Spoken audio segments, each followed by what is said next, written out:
quand on fait de l'e-commerce en Afrique, il faut qu'on ait le produit en stock. C'est ce qui est fortement recommandé. Parce qu'il faut savoir une chose, il y a des réalités en Afrique. En Afrique, ici, les gens ne payent pas avant la livraison. Les gens payent uniquement après la livraison. C'est-à-dire quand tu amènes le produit, ils vont voir, tester même, ou bien même parfois regarder si c'est vraiment le même produit avant de payer. Si tu sais lire, écrire, même si tu sais même pas parler français, tu sais lire et écrire, tu arrives à reconnaître quand on écrit bonjour, tu sais c'est quoi, tu peux faire de l'e-commerce. Et surtout de la bonne manière. C'est ça. L'essentiel, il faut savoir lire et écrire. C'est la seule chose dont tu as besoin, tu peux faire de l'e-commerce. Le seul business même qui peut te rendre milliardaire, c'est le commerce. À part le commerce, il n'y a pas un autre domaine qui peut te rendre milliardaire. Il n'y en a pas, vous pouvez vérifier dans tous les livres. Bonjour et bienvenue sur cet épisode sur Investi et Réussi TV. Aujourd'hui, nous avons un immense et un grand plaisir de recevoir un invité spécial qui est expert dans son domaine d'activité. Nous allons plonger dans le domaine d'activité des e-commerce, en particulier les e-commerce en Afrique. Aujourd'hui, il y a plein de manières de faire du e-commerce, mais aujourd'hui, lui, il va nous donner des astuces comment prospérer dans ces domaines d'activité et générer énormément d'argent. C'est une personne au travers de laquelle nous avons déjà collaboré dans d'autres interviews, dans d'autres podcasts. Ça fait des mois ou bien des années déjà. Donc, sans plus tarder, je vais lui passer la parole pour que lui-même, il va se présenter. Oui, bonjour. Bonjour, prophète. Et bienvenue sur Investi et Réussi TV. Merci, toujours un plaisir de passer ici. Et c'est toujours également un plaisir de partager avec vous. Comme vous l'avez dit, on est partenaires et voilà, on le sera. Voilà, c'est toujours un plaisir d'échanger avec toi par rapport à certaines thématiques. Et je pense que ce podcast, vraiment, on pourra partager énormément de valeur pour ceux qui resteront, bien sûr, jusqu'à la fin. Avec plaisir, prophète. Donc, la première question déjà, je vais te laisser, tu vas te présenter. Il y a énormément de personnes déjà qui te connaissent, surtout au Sénégal. Tu fais partie des personnes les plus impactantes actuellement au Sénégal. Donc, mais pour celles dont c'est la première fois de te connaître, c'est qui es-tu, qui est prophète et d'où vient surtout le nom prophète? Là, c'est une question que moi, personnellement, je me suis posé déjà. D'où vient le prophète? Ok, d'accord. Donc, coach prophète, son vrai nom, c'est Diop Mohamed Mustafa. Donc, je suis sénégalais. Voilà, je vis au Sénégal et aussi, je suis entrepreneur, fondateur de Escom Consulting Group. En même temps, aussi créateur de contenu. Vous voyez un peu, donc je fais des vidéos sur les réseaux sociaux, des vidéos de motivation, des vidéos qui parlent de l'e-commerce, de business, surtout des vidéos de business, car pour moi c'est ça en fait la sauce de la sauce. Vous voyez un peu, c'est un peu ça que je fais, je sensibilise et aussi voilà, donc en dehors de tout ça, nous avons des business physiques comme des business en ligne et je peux dire que la majorité des gens qui me connaissent sur les réseaux sociaux, ils me connaissent aussi à travers le e-commerce en Afrique, car on partage énormément de contenu à propos du e-commerce et aussi notamment de l'art oratoire.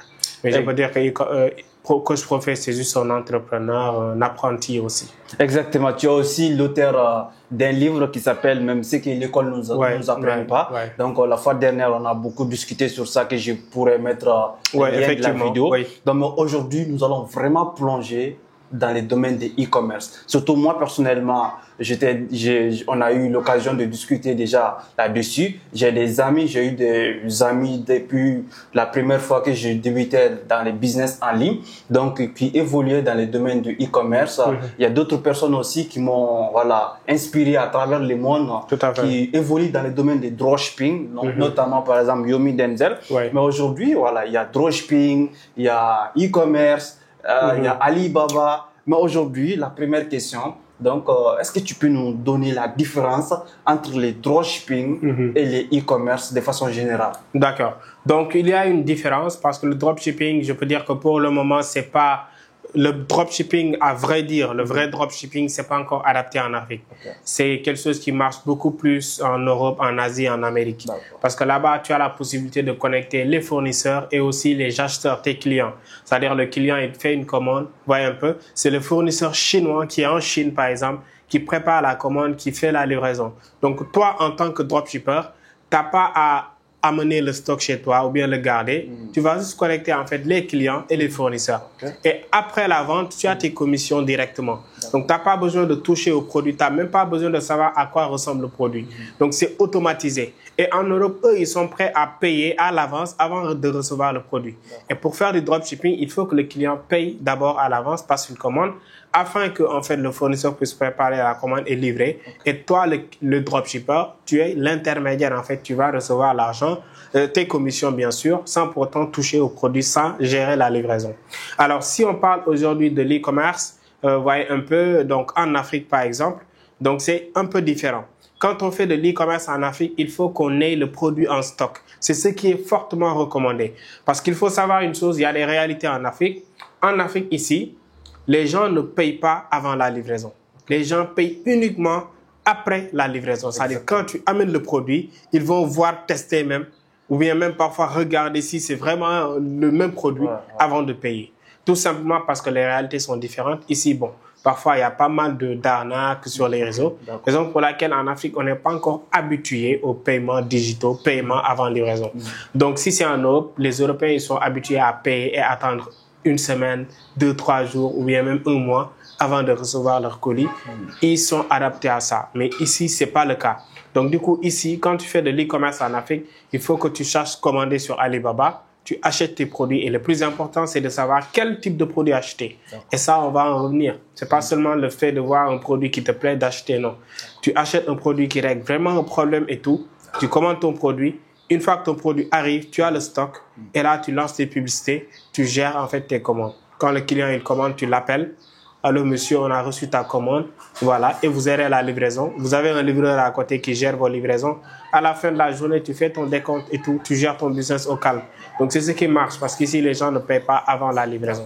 Donc, je peux dire que c'est un peu ça la différence entre le dropshipping et l'e-commerce en Afrique. Donc, de façon générale, l'e-commerce en Afrique, parce que c'est un terme qui est en train de prendre de l'ampleur, surtout notamment tes publications, tout ça. Si je comprends très bien, c'est comme Alibaba 2.0. Par exemple, auparavant, les gens étaient directement sur Alibaba, c'est-à-dire tu commandais les produits, directement ça te vient, donc tu cherches d'autres possibilités pour vendre. Mais aujourd'hui, quand on parle du e-commerce en Afrique, vous êtes en train d'adapter comme le dropshipping, mais d'une autre manière. Et aussi, il y a le drop local. Tu peux faire du dropshipping local.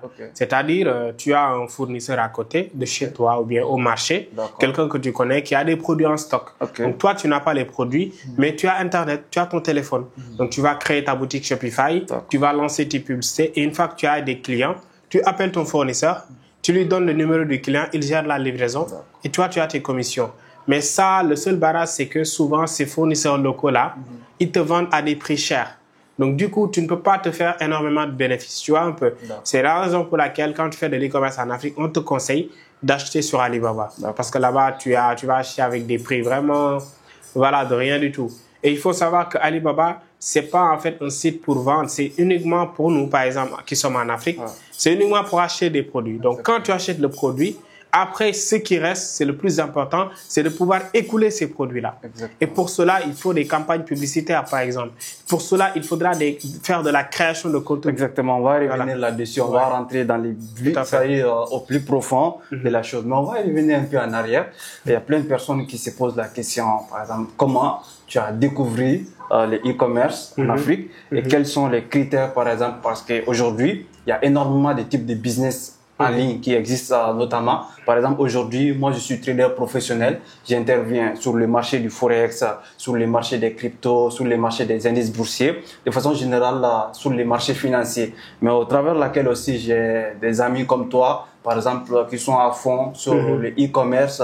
Il y a d'autres business, donc comme le dropshipping ou autres. Mais par exemple, chaque business a ses critères. Par exemple, moi, personnellement, pour devenir trader, il y a certains critères que j'ai dû sélectionner et que j'ai vu que dans les jours, dans les années à venir, donc là, je me sentirais vraiment dans ce domaine d'activité. Voilà, j'ai même commencé depuis à l'université, j'ai étudié la finance comptabilité, tu vois. J'ai été à bas âge dans le domaine de la finance, tu vois. Depuis tout petit, j'ai toujours aimé de travailler dans le domaine de la finance. Je voudrais devenir banquier, tu vois. J'ai continué de poursuivre ce cursus scolaire avec la comptabilité, la finance comptabilité et surtout la gestion. J'ai fait 2 universités à la fois. Donc maintenant, ça c'était les critères, par exemple. Il y a autres critères aussi. Je ne vais pas rentrer dans les en profond. Mais si aujourd'hui, par exemple, quelqu'un te demande quels sont les critères que nous devrons sélectionner pour pouvoir devenir un e-commerçant.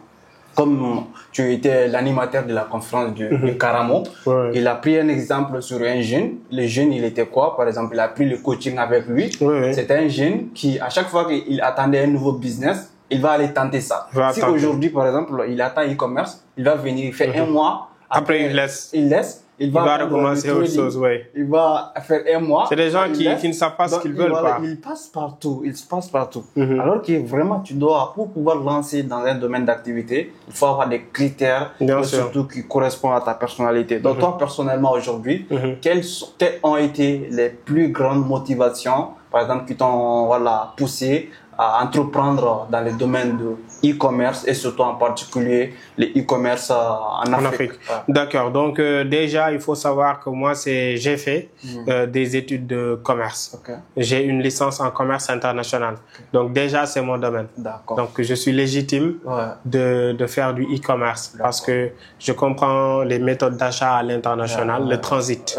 Un peu, j'ai eu mon BTS, j'ai eu également ma licence dans ce domaine. Donc je peux dire que j'en connais beaucoup. Et vous savez, avec le système éducatif actuel, on peut tout apprendre, mais les choses, ça avance vite et les choses changent. Par exemple, quand je faisais, par exemple, les études en commerce, je connaissais pas l'existence des plateformes comme Shopify parce qu'on nous apprenait pas ça à l'école. On nous préparait à travailler dans des entreprises.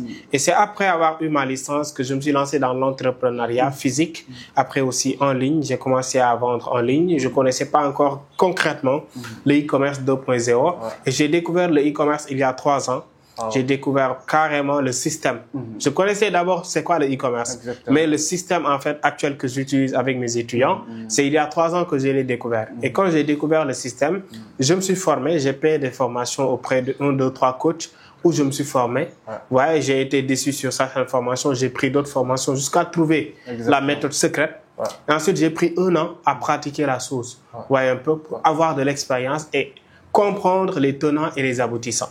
Un peu. Donc déjà, moi, de base, dans ma famille, tout le monde est commerçant. Donc, c'est les gens qui vendent, ils ont des boutiques, ils ont des entrepôts, pour ceux qui me connaissent. Voilà, donc ils sont dans le domaine du commerce, ils sont carrés, mais ils sont dans le commerce physique. Ils ne vendent pas en ligne. Donc moi, je me suis dit, je suis tombé à l'ère du 21e siècle, je suis jeune, et eux, c'est des vieux, ils ont dépassé l'âge de, être là, Internet, Shopify, ils ne sont pas dans ça. Je me suis dit, moi, je suis à l'ère du digital, je suis tombé à l'ère du digital, il faut que je change les choses. Donc, moi, je vais être commerçant, mais online, je n'aurai pas besoin, de prendre une boutique que je vais payer à 600 000, 500 000, 1 million, mais je vais me lancer sur Internet. Et c'est pour cela que je me suis formé il y a 3 ans, j'ai pratiqué la chose, jusqu'à le maîtriser, savoir que c'est un bon business, car c'est les business comme tous les autres business. Tu vends, tu achètes, tu revends, c'est tout simplement ça. Un peu. Donc j'ai appris la chose, je l'ai maîtrisé, je me suis dit pourquoi pas partager ça à d'autres personnes, comme je l'ai fait avec dans d'autres.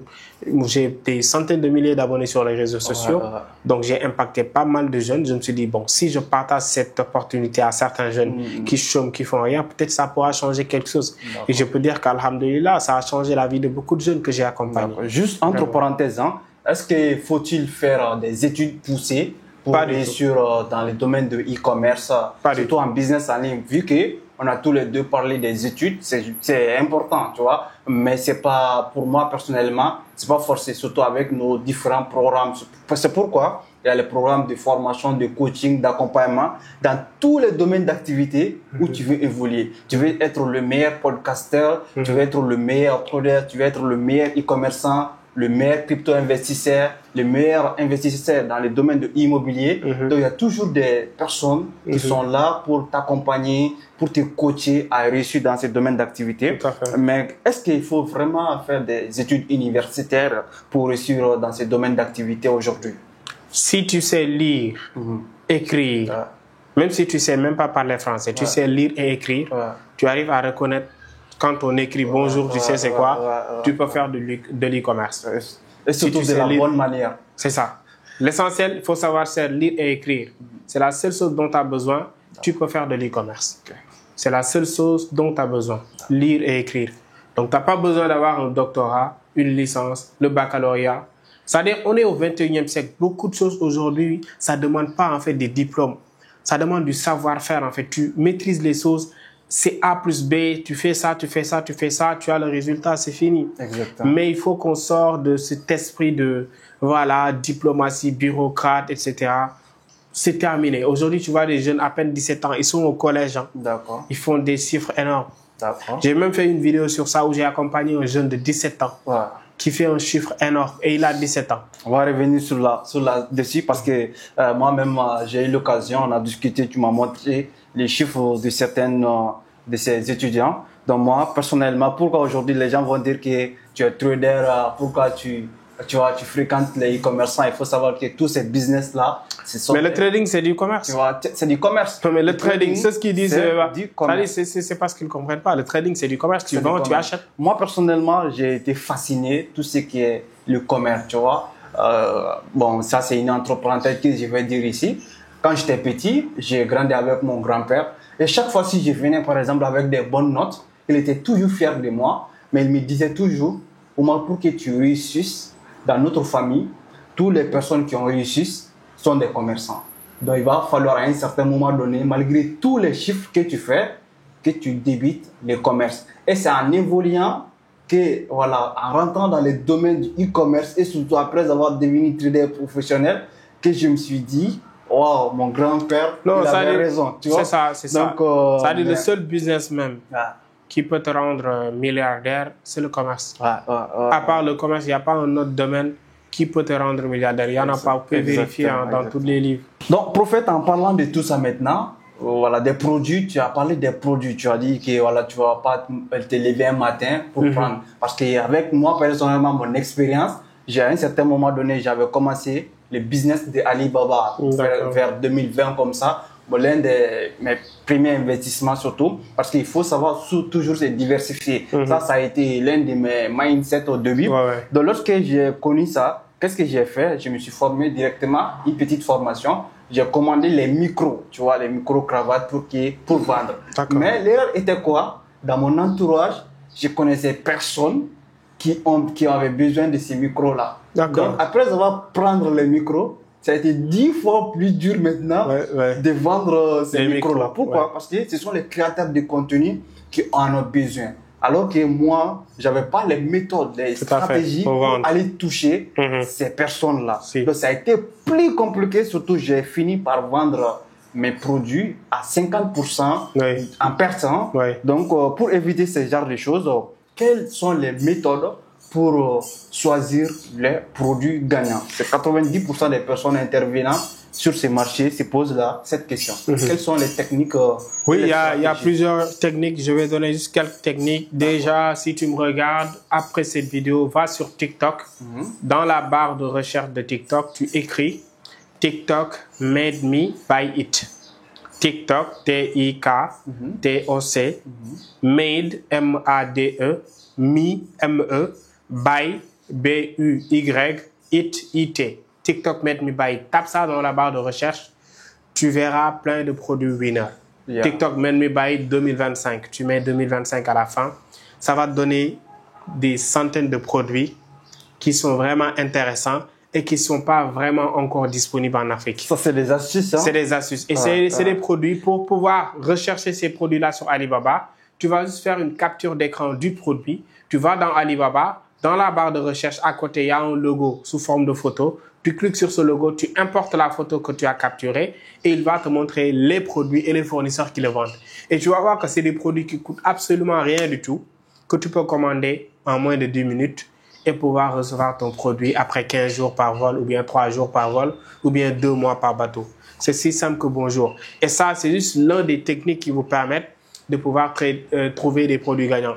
Il y a pas mal de techniques. Il y a une plateforme aussi sur laquelle vous pouvez trouver des produits winners. C'est-à-dire c'est Minea. Je suis en partenariat avec eux. Minea. Donc Minea, vous pouvez trouver des produits gagnants facilement sur Minea. Et il y en a d'autres, mais je ne vais pas tout citer. Sinon, les membres de ma formation, là, ils vont se vexer. C'est normal. C'est ça. C'est normal. Donc maintenant, parlez-nous un peu le marketing. Quelles sont les stratégies qui fonctionnent le mieux pour toi aujourd'hui pour mieux vendre ces produits? C'est bien d'avoir un produit winner. Mais aujourd'hui, les ventes porte à porte, c'est fini. C'est fini. Donc, il faut vendre maintenant sur Internet. Maintenant, quelles sont les meilleures stratégies pour mieux vendre sans montrer surtout peut-être ton visage? Oui. Donc, si tu veux vendre sans montrer ton visage, pour le moment, il y a 2 possibilités. D'accord. La première, c'est Facebook Ads. La deuxième, c'est TikTok Ads. D'accord. C'est-à-dire, quand je dis Facebook Ads, je dis également Instagram Ads. C'est-à-dire, aujourd'hui, avec Facebook Meta Business, voyez un peu, tu peux payer pour gagner de la visibilité. C'est-à-dire, pour pouvoir faire voir ton produit à 100 000 personnes, à 10 000 personnes, tout ça, c'est possible avec Facebook Ads, à condition que tu payes tel montant avec ta carte Visa. C'est ce que l'on appelle les campagnes publicitaires. Si tu veux vendre ton produit, tu n'as pas besoin de dire venez acheter, venez acheter. Tu fais une créative publicitaire, tu utilises une vidéo publicité qui promouvoit ton produit. Tu lances une bonne campagne publicitaire. Tu choisis ton budget, voyez un peu, tu fais les paramètres qu'il faut, tu as ton compte publicitaire, ton portefeuille business, ton compte publicitaire, et puis tu lances une campagne de A à Z. Et Facebook va te proposer de la visibilité et pourra t'assurer une certaine conversion. D'accord. Et maintenant, une personne, par exemple, qui a créé un branding intéressant sur les réseaux sociaux, qui a plus d'abonnés, est-ce que lui, par exemple, il peut mieux vendre encore 10 fois plus par rapport à une personne qui veut juste vendre sans montrer ses visages, ou ça n'a rien à voir l'un et l'autre? Si, c'est un peu différent les deux systèmes. C'est beaucoup plus facile pour le créateur de contenu de vendre que celui qui ne montre pas son visage. Parce que quand tu crées du contenu tout le temps et que tu proposes un produit, c'est-à-dire toi, c'est plus facile pour toi de vendre. Pourquoi? Parce que les gens, ils te connaissent déjà. Exactement. Il y a cette relation de confiance-là. Donc, c'est plus facile pour eux d'acheter chez toi que d'acheter sur quelqu'un qu'ils ne connaissent pas. Parce que s'ils ne te connaissent pas, ils vont juste commander sur ton site. Après, tu vas les appeler. Ils ne te connaissent pas. Il n'y a pas une certaine relation.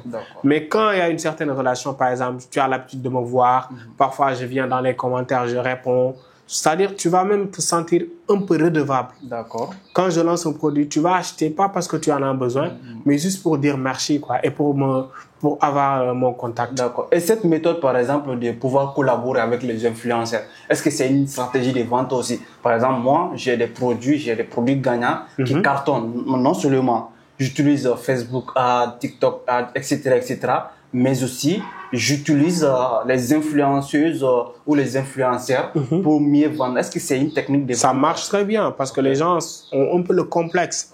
Aujourd'hui, bon, il y a certains, ils ont le complexe.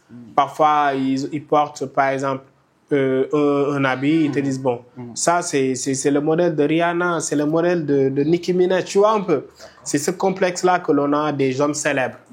Donc, certaines personnes ont ce complexe-là. Quand ils voient qu'il y a une personnalité célèbre qui a porté la même tenue, bon, ils vont s'empresser d'acheter la même tenue. Exactement. C'est pour cela que moi, souvent, j'utilise certains influenceurs, je les paye pour juste faire une petite vidéo qu'ils ne vont pas publier dans leur page. Ils vont m'envoyer juste la vidéo et moi, je vais faire une campagne. Ce sont les stratégies utilisées qui marchent très bien. Surtout utilisées par les grands influenceurs. Si je dis les grands influenceurs, surtout ceux qui évoluent dans le domaine du dropshipping en Europe, etc. Comme par exemple Marcus Lawrence et Yomi Denzel.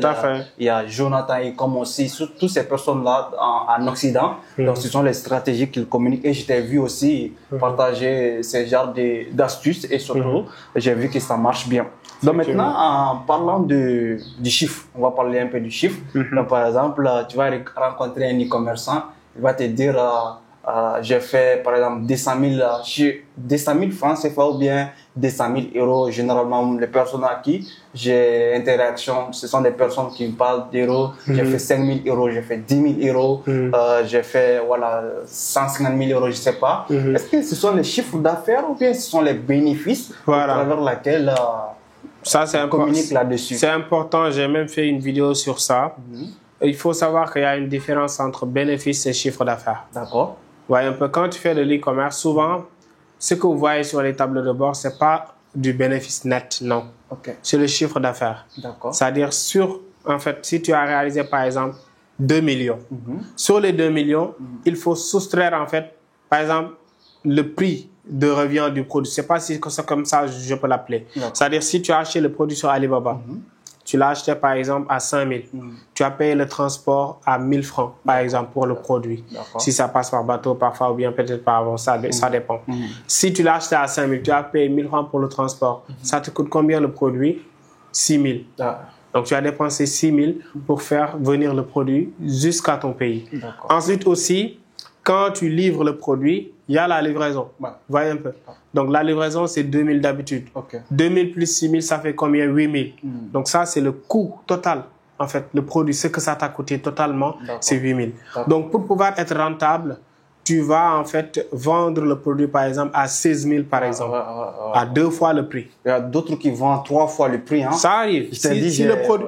non, mais nous, on a fait. On sait. Parfois, il y a certains qui vont dire non, vous n'êtes pas honnête et tout. C'est parce qu'ils ne comprennent pas. Ils ont maintes fois acheté des produits qui coûtent absolument rien. Et c'est après qu'ils ont su. Il y a des produits aujourd'hui, il y a 2 ans, tu les achetais par exemple à 10 000. Actuellement, ça coûte 1 000 francs.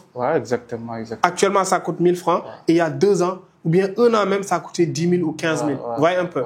C'est ce qui se passe et c'est la réalité du business. Il faut s'adapter.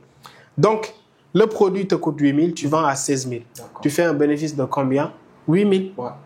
Donc, sur le tableau de bord, tu peux avoir 1 million et qu'en réalité, la personne, il a 1 million de bénéfices, 2 millions autant pour moi sur le tableau de bord et qu'en réalité, il a 1 million de bénéfices ou bien 500 000 francs CFA de bénéfices. Ça arrive. Donc, ça, quand même, c'est quelque chose qu'il faut toujours éclairer. C'est pas de l'argent. Tous ces 2 millions-là, c'est pas en fait ce qu'il a encaissé. C'est ce qu'il a dépensé et ce qu'il a quand même fait. Est-ce que tu peux nous parler aussi de ton plus gros mois en termes de chiffre d'affaires? On va pas peut-être parler du bénéfice, mais ton plus gros mois que tu as fait dans le domaine de e-com en termes de... Décembre passé. Le décembre? Mois de décembre. 2024. Oui, ça pleut. Ça pleut. Mois de décembre, ça pleut. Si tu trouves le bon produit, ça pleut. Parce qu'en Afrique, au mois de décembre, on dépense énormément. C'est les fêtes. Quand il y a les fêtes, même à l'approche de la Tabaski, là, il y a des produits déjà que j'ai partagés avec les membres de ma formation, des produits qui vont cartonner, car les gens vont acheter. Ça tourne autour de? Ça tourne autour de quoi? Le chiffre d'affaires que tu as généré. Moi, pour ceux qui me connaissent, j'ai pas l'habitude de parler de chiffres. Des chiffres. J'ai pas, je peux dire, c'est l'éducation que j'ai reçue. Voilà, c'est une éducation que j'ai reçue. Jamais j'ai fait une vidéo où je dis que j'ai fait tant, je suis voyagé dans tel pays. C'est pas dans mes habitudes de parler de mon temps. Peut-être dans certaines de mes pages, ceux qui ont rejoint ma formation, je leur montre mon tableau de bord, tout ce que je réalise, les chiffres, ou bien ceux qui viennent dans mes tunnels, je leur montre. Mais je veux pas en fait prononcer publiquement, parce que déjà on est en Afrique et aussi je fais partie d'une famille un peu différente. Donc je peux pas me permettre parfois de citer certains montants comme le font beaucoup de gens sur les réseaux sociaux. Seulement parfois certains, ils le font juste pour attirer les gens et qu'en réalité peut-être ils sont pas carrément honnêtes. Donc c'est ce que je veux pas faire en fait. Raison pour laquelle je tiens toujours à ne pas citer certains montants. Mais ceux qui ont rejoint ma formation quand même en privé, moi je leur montre carrément. Non, c'est génial, c'est génial. Moi personnellement j'ai l'occasion de voir ça. Donc quel mindset faut-il adopter pour réussir dans ce domaine d'activité compétitif? Par exemple, quand on voit aujourd'hui les commerces, les e-commerce, c'est pareil. Sur le commerce en physique, tout ça. Maintenant, quels sont les mindsets vraiment qu'il faut adopter? Persévérance et patience. C'est seulement ça dont vous avez besoin. La patience, parce que le e-commerce, ça marche, c'est un business qui marche, mais ça peut ne pas marcher au premier coup. Tout, comme tout business, tu peux tout faire, avoir une bonne boutique, un bon produit, tu lances tes campagnes, et qu'après ça fait flop, tu vois. C'est dans tous les business, c'est comme ça. C'est jamais, il n'y a pas un business où c'est garanti à 100% que tu vas réussir. Et surtout, tu peux tester des méthodes différentes. Voilà. Premier testing. C'est ça. Donc, il y a surtout un livre qui a écrit là-dessus, Lean Startup. Je ne sais pas si tu as l'occasion encore. J'ai pas lu. Voilà, Lean Startup, c'est-à-dire tu testes, après tu améliores, après encore, tu pivotes. Et en parlant de test même, pour éviter l'échec brutal avec l'e-commerce, il y a ce qu'on appelle le testing. C'est-à-dire, par exemple, ce qui est génial avec l'e-commerce, avant de commander en Chine, parce que voilà, pour commander, il te faut un budget. Avant de commander un produit qui ne va pas se vendre du tout, tu peux le savoir. Tu peux savoir si ce produit va cartonner ou pas. En quoi faisant? Tu vas créer ta boutique Shopify, tu lances une campagne publicitaire, tu crées ta créative, tu lances une campagne et tu vas attendre que les gens commandent. Par rapport au nombre de commandes que tu vas recevoir par jour, et pourtant tu n'as pas le produit, hein. Mais le client, lui, il ne sait pas, il va penser que tu as le produit, mais tu n'as pas encore commandé. Donc tu lances une publicité par exemple pour 3 jours, par rapport aux commandes que tu vas recevoir par jour, Là, tu sauras si le produit intéresse les gens ou pas. Est-ce que tu comprends? Et là, par rapport au nombre de commandes que tu as, tu les appelles, ils te disent, OK, livre-moi. Alors que tu ne peux pas livrer, là, tu vas dire, ah, ce produit, donc si j'avais le produit, ça allait marcher. Donc là, aussitôt, qu'est-ce que tu vas faire? Tu vas aller sur Alibaba et passer une commande. Une fois que le produit il est là, tu relances la campagne. Donc ça aussi, c'est une méthode très simple que mes étudiants utilisent et qui permet d'éviter de commander un produit que tu ne pourras pas revendre après. Comme ce qui t'est arrivé lorsque tu t'es lancé avec tes micros sur Alibaba. Les micros... Tu pourrais éviter. Mais peut-être c'est il y a longtemps, il n'y avait pas cet engouement-là. Exactement. Voilà. Surtout, tu vois d'autres personnes sur les réseaux sociaux. Tout à fait. Tu vois, donc, mais c'est génial. Maintenant, aujourd'hui, par exemple, pour une personne qui tombe sur, disons, c'est la première vidéo qu'il a regardée dans le domaine du e-commerce. Il a compris le concept de e-commerce, le e-commerce en Afrique. Il a compris aussi qu'il y a plusieurs méthodes et stratégies pour vendre ces produits. Donc maintenant, quel conseil donnerais-tu à cette personne-là pour mieux réussir dans le domaine du e-commerce à travers les expériences déjà que tu as? C'est ça. Le premier conseil, c'est déjà avant d'investir dans quoi que ce soit ou bien de se lancer dans quoi que ce soit, commencer par la formation. Investir en soi. C'est ça. OK. Il n'y a pas meilleur. Lisez des livres qui parlent du e-commerce. Chopez des formations sur 1, 2, 3 personnes. Testez. Moi, c'est ce que j'ai fait. Quand j'ai voulu me lancer dans l'e-commerce, je me suis formé auprès de quelqu'un. Je ne vais pas citer son nom. Je ne me suis pas senti bien. C'était une formation très brouillon. Il n'y avait pas une certaine qualité. Et voilà, je ne me suis pas arrêté. Et je ne l'ai pas recontacté pour lui dire « Ouais, rends-moi mon argent » ou quelque chose comme ça. Non, pas du tout. J'ai juste recherché. J'ai vu d'autres personnes. J'ai acheté leur formation jusqu'à ce que je trouve la bonne formation. Voyez un peu. Et je ne me suis jamais plaint. Et c'était de l'argent investi. Voyez un peu. Donc, c'est ce qui m'a permis de maîtriser la sauce, de le faire, afin de proposer moi-même un programme pour aider d'autres personnes. Donc, la première chose, c'est la formation. Si tu veux éviter certaines erreurs, forme-toi auprès des gens qui ont duré là-dessus. Parce que tu vas pouvoir éviter des erreurs que eux ils avaient commises à leur début. Donc, c'est ça l'importance de la formation. Quand tu achètes la formation d'une personne, tu achètes des années d'expérience. Tu achètes des années d'expérience. Et les gens, souvent, ils savent pas cela.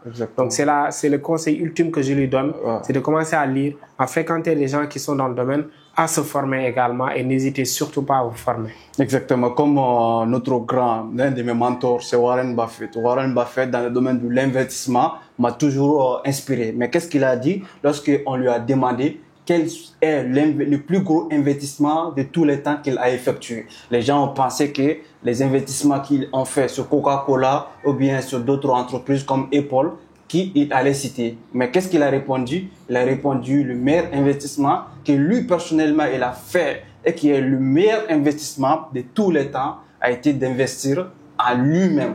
Donc c'est ce qui lui a permis de bâtir une fortune et de faire partie des meilleurs, c'est-à-dire des top 3 des personnalités les plus riches à travers le monde à un certain moment donné, parce que tout le temps, ça peut changer. Donc maintenant, en parlant de ça, quels sont les pièges qu'il faut absolument éviter quand on débute dans le domaine du e-commerce? Bon, les pièges, il y en a pas mal. Il y en a qui vendent des produits qu'ils veulent, qu'ils préfèrent, qu'ils aiment, alors qu'en e-commerce, c'est pas ça. Tu vends ce que le client il veut. Il y en a qui vendent des produits, ils disent coach, moi j'aime des, voilà, je sais pas quoi, ils vont citer des produits, oui, j'aime ça. Non, je dis mon ami, on est dans le business. Cache. Il n'y a pas à chercher à vendre des produits que tu aimes. Tu vends ce que le client il veut. Un produit qui règle un problème ou bien qui règle un complexe. Les gens, quand ils achètent un produit, c'est pour régler vraiment un problème. On est d'accord? Donc souvent, c'est un peu ça le problème. Donc ça, c'est l'un des pièges, c'est de vendre des produits dont les gens n'ont pas besoin. On est d'accord? Donc, si je peux citer d'autres pièges, c'est de se lancer sans formation, par exemple. Il y a certaines personnes qui vont se dire, bon, moi, je suis informaticien, ou bien moi, bon, je suis très curieux dans tout ça. Bon, je peux me lancer sans me former. Dans une vidéo sur YouTube. Et ils se lancent, ils vont lire l'heure. J'en ai reçu pas mal ici au bureau. Des gens qui viennent, qui me disent, moi, je m'étais lancé, j'avais créé une boutique, mais voilà, ça s'est mal passé. Je leur ai dit, vous avez été formé par qui? Ils m'ont dit, non, j'ai regardé juste quelques vidéos sur YouTube. Ça aussi, c'est l'un des pièges, ok? Donc, il y en a pas mal, il y en a pas mal. Et aussi, par rapport à l'achat des produits aussi, si vous ne maîtrisez pas l'achat en Chine, vous ne comprenez pas, en fait, les critères d'un bon fournisseur, et que vous n'avez pas un bon transitaire, c'est des choses quand même qui peuvent vous coûter gros. Il y a plein de personnes qui se demandent maintenant comment démarrer le e-commerce quand on n'a pas beaucoup de budget. Et surtout, il y a d'autres personnes aussi qui se demandent comment faire du e-commerce quand on a beaucoup de budget, mais pour pouvoir fructifier son argent. Donc, quelles sont les stratégies pour ces deux types de personnes? Oui, donc pour ça, il faut savoir que le budget, c'est pas vraiment un problème. Parce que parfois, tu peux voir quelqu'un qui a un gros budget, mais qui n'arrive pas vraiment à gérer son budget, qui n'arrive pas à vraiment exceller. À côté, tu vois quelqu'un avec un budget, par exemple, de 50 000, il arrive à s'en sortir. Parce qu'il faut savoir que pour déjà avoir une boutique en ligne, il te faut $1 sur Shopify. Donc, quand tu viens de t'inscrire sur Shopify, tu as 3 mois qui sont presque gratuits. 3 mois où tu payes que $1, 650 francs CFA. Pour l'activation de la boutique, tu payes $1, c'est 650 francs CFA. Donc, pour par exemple 3 mois, tu vas payer que $4 pendant 3 mois où tu peux tester sur Shopify. Au-delà des 4 mois, c'est là que tu vas commencer à payer normalement. On est d'accord. Donc, ce qui veut dire que pour la boutique, c'est pas un problème. Parce que $4, c'est absolument rien du tout. Donc, après, qu'est-ce qui va rester? C'est si tu vas commencer, par exemple, si tu as un budget de 50 000, ce que je te conseille, c'est de commencer avec des produits qui sont locaux, qui sont disponibles ici. Sinon, bon, le fait de commander en Chine, de vouloir, ton budget, il est très limité. Après, tu dois lancer une campagne publicitaire. Donc, pour te dire que celui qui a un gros budget, bon, il a un avantage peut-être. Parce qu'il peut se permettre d'acheter certains produits, d'acheter un certain stock et tout. Mais parfois, c'est pas ça le problème. Parfois, tu vois quelqu'un qui a un petit budget, qui en 3 mois arrive à faire des chiffres plus énormes que celui qui a un gros budget. L'essentiel, c'est une question de maîtrise, en fait. Et maintenant, pour une personne qui a vraiment un budget important, est-ce que, voilà, je sais pas, quelles sont les stratégies pour aller encore beaucoup plus vite? Parce que c'est toujours un effet de levier par rapport à une personne qui a peu de budget. Tu vois? Donc, maintenant, comment tu peux lui, voilà, par exemple... Quelqu'un qui a un gros budget. Oui, quelqu'un qui a un gros budget, comme je l'ai dit, il a un avantage. C'est qu'il peut se permettre d'acheter des produits winner, voilà, qui coûtent parfois peut-être un peu plus cher, certains produits high ticket. Et aussi, il peut déléguer. Parce qu'aujourd'hui, tu n'es pas forcément obligé de lancer tes campagnes toi-même. Tu peux trouver quelqu'un meilleur que toi. Tu lui payes, il gère tes campagnes. Tu peux déléguer également la livraison. Par exemple, tu peux acheter ta propre moto. Tu donnes à ton livreur. Tu le payes par mois, il gère tes livraisons. Donc, au lieu de donner 2000 francs au livreur chaque jour, tu vas le mettre dans ta poche et tu lui payes par mois. Donc, celui qui a un gros budget, donc il a un avantage, voyez un peu. Mais si et seulement si, il maîtrise carrément le système, quoi. D'accord. Donc, est-ce que tu penses maintenant que le e-commerce, ça va se finir, c'est-à-dire le e-commerce va disparaître, ou bien il y aura toujours d'autres manières de faire de e-commerce? Par exemple, de la même manière, il y a des années, on commençait, par exemple, on faisait le commerce physique. Aujourd'hui, tout le monde sont à plein fort sur e-commerce. Est-ce qu'il y aura d'autres, aujourd'hui, il y a Facebook Ads, TikTok Ads, etc., etc. Est-ce que tu penses que e-commerce, tôt ou tard, ça va se cesser, ou bien il y aura d'autres, ça va s'améliorer, c'est-à-dire d'autres manières de faire la chose? C'est ça, en fait. Par exemple, il y a d'autres qui disent que le dropshipping est fini, le dropshipping ne marche plus. Mais les vrais dropshippers, qu'est-ce qu'ils disent? Ils disent que le dropshipping, ça existe toujours, mais il y a autre manière de le faire. Est-ce que c'est pareil par rapport au domaine e-commerce? Quand on parle de l'e-commerce, par exemple, en Afrique, parce qu'en Europe, ils sont beaucoup plus sur le dropshipping. Quand on parle de l'e-commerce en Afrique, c'est pas un domaine qui va disparaître. Ça va s'améliorer comme tout business que tu vois. Tout business que tu vois dans la vie, ça s'améliore. Il y a certains systèmes qui viennent, quoi. Il y a des solutions qu'on amène. Voyez un peu. On est à l'ère de l'intelligence artificielle. Beaucoup de choses vont changer. Beaucoup de choses vont s'améliorer. Donc ça, c'est déjà une réalité que tout le monde doit savoir. On est d'accord. Mais c'est pas un business qui est prêt de disparaître. Non, pas du tout. Car depuis qu'on est né, il existait le commerce. C'était le commerce traditionnel. Tu as le produit, j'ai l'argent, je viens, je te donne. Auparavant, c'était avec l'or qu'on échangeait. Avec des billets. Un peu après. Donc, ainsi de suite. Ça évolue. Mais ça ne change pas. Le commerce ne va jamais disparaître. Sinon, parce qu'on a tous besoin de quelque chose. C'est par les trocs, l'or, etc., etc. Et là, on est à l'e-commerce. Donc là, tu es chez toi, dans ton salon, tu n'as pas besoin d'aller au marché avec le soleil te fatiguer. Là, tu es chez toi, tu passes une commande.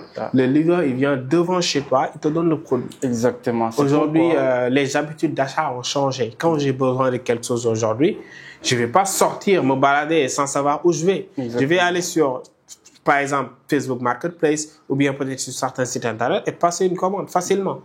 Donc, c'est les habitudes des gens qui vont changer, mais le business n'est pas prêt de disparaître. D'accord. Et tout le monde, quand même, peut se lancer. Si tu avais un message pour passer à toutes les personnes qui rêvent de la liberté financière, parce que quand on parle de business en ligne, de e-commerce, du trading, tous ces business en ligne-là, à un certain moment donné, c'est vraiment la liberté totale. Toutes ces personnes-là qui rêvent de cette liberté financière, donc quel conseil donnerais-tu à cette personne-là pour faire exploser ou bien pour lui permettre d'avoir des résultats aussi rapidement que possible? Oui, bon, le premier conseil, c'est d'abord la lecture. Je le dis tout le temps et je ne cesserai jamais de le dire, c'est la base. Okay. Parce que moi, ce sont les livres qui m'ont façonné. Ce sont les livres qui m'ont fait. Voilà, tout ce que je fais, tout ce que je maîtrise, c'est à travers les livres. Donc, commencez par la lecture. Évitez de lire les livres qui parlent d'amour, de Pierre de Ronsard, Alfred de Musset ou bien Victor Hugo.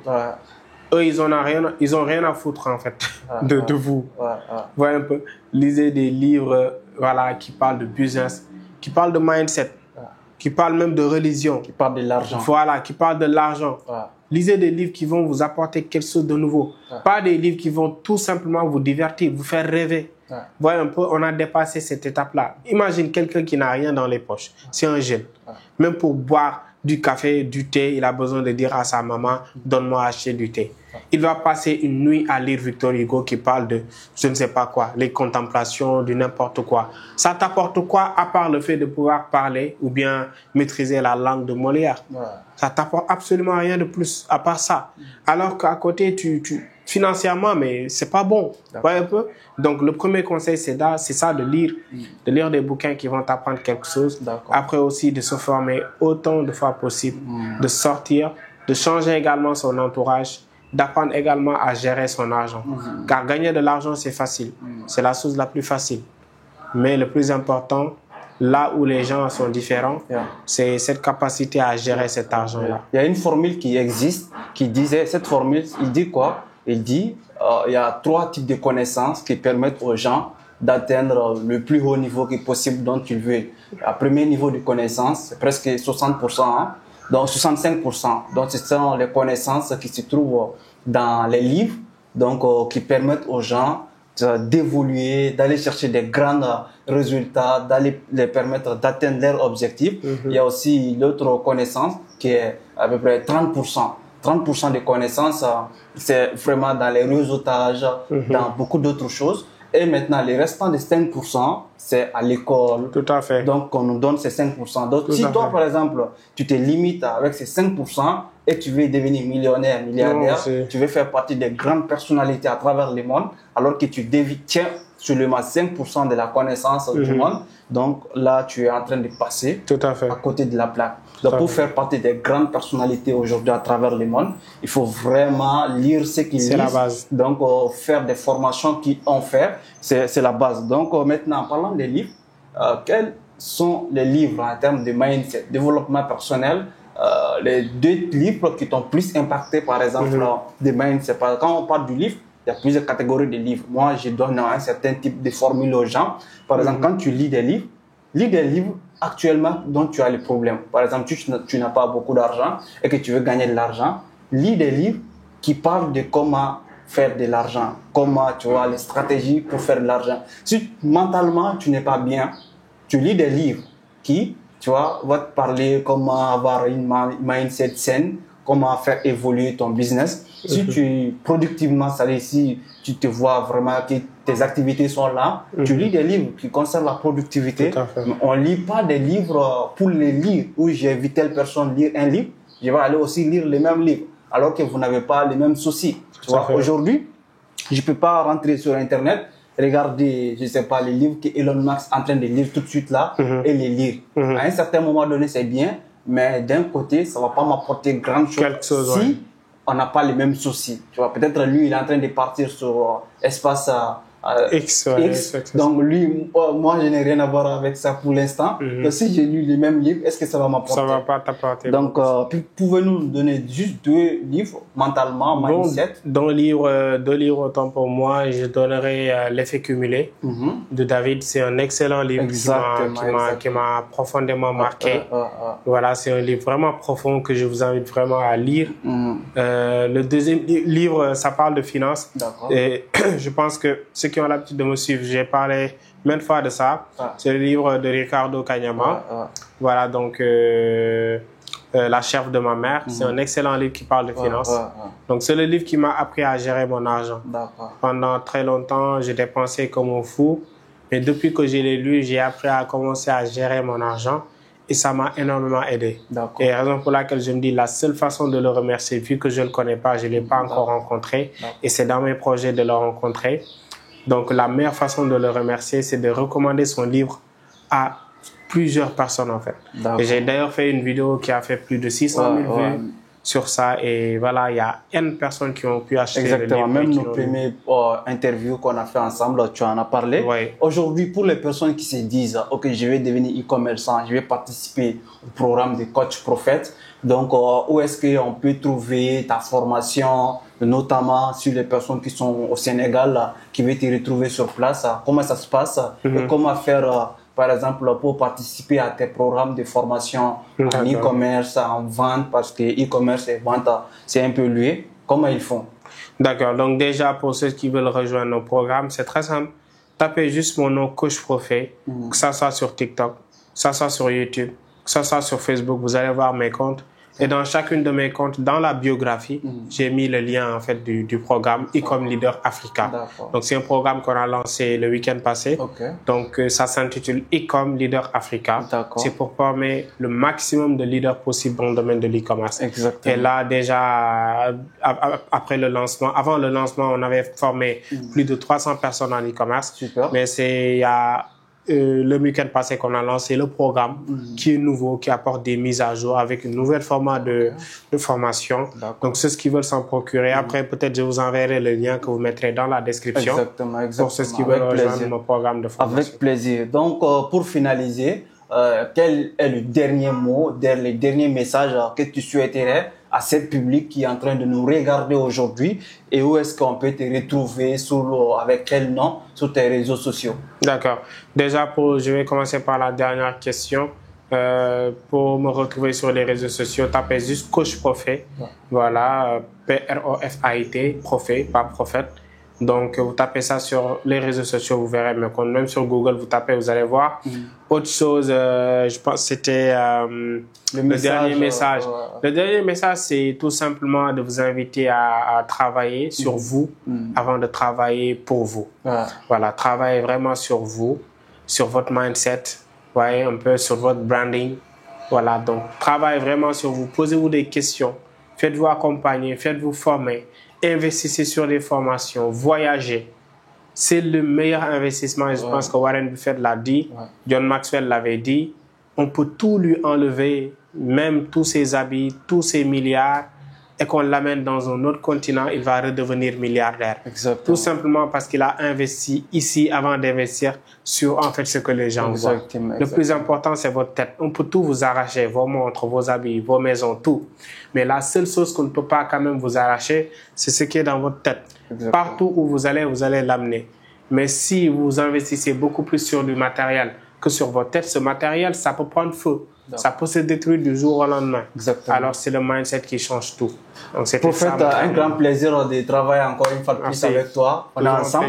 Donc, j'invite à toute cette communauté, pour les personnes qui veulent vraiment faire le e-commerce, leur passion, qui sont passionnés du business, aller du e-commerce, c'est l'homme qu'il le faut. Je vais mettre les liens de sa page YouTube et d'autres liens si nécessaire. Et je vous invite pas parce que c'est mon ami ou autre, mais c'est une personne avec qui on a travaillé ensemble. J'ai vu comment ça fonctionne, comment il travaille. Donc les amis, nous allons nous donner rendez-vous sur une nouvelle prochaine vidéo. Et surtout, si la vidéo vous a plu, je vous invite de vous abonner déjà sur la chaîne YouTube et de nous dire en commentaire qu'est-ce que vous en pensez sur cette vidéo. Et si vous avez des questions sur le e-commerce, n'hésitez pas surtout à mettre sous le commentaire si nécessaire, je lui ferai venir encore. une prochaine fois pour répondre à ces différentes questions. Coach Prophète, à la prochaine. Merci, à la prochaine. Merci. Ça fait ton plaisir. Bien. Merci.